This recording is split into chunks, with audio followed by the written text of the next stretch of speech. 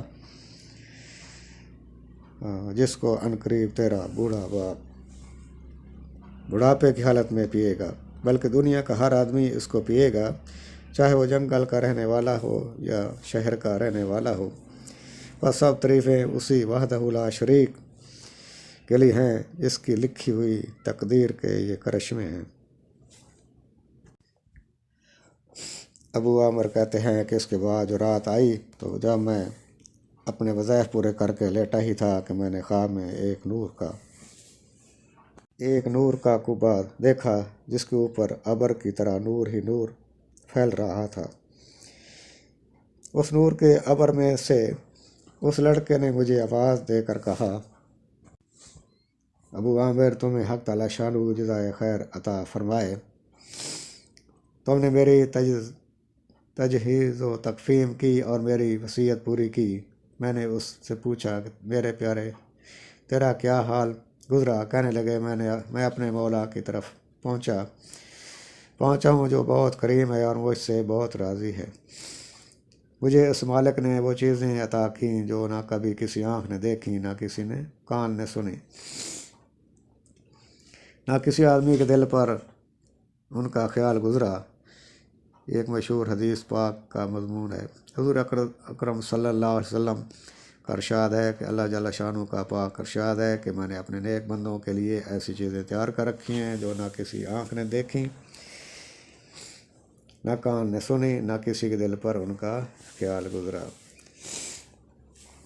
حضرت عبداللہ بن مسعود فرماتے ہیں کہ تورات میں لکھا ہے کہ حق تعالی شانہ نے ان لوگوں کے لیے جن کے پہلو رات کو خواب گاہوں سے دور رہتے ہوں، یعنی تہجد گزار ہوں، وہ چیزیں تیار کر رکھی ہیں جن کو نہ کسی آنکھ نے دیکھا، نہ کان نے سنا، نہ کسی آدمی کے دل پر ان کا خیال گزرا۔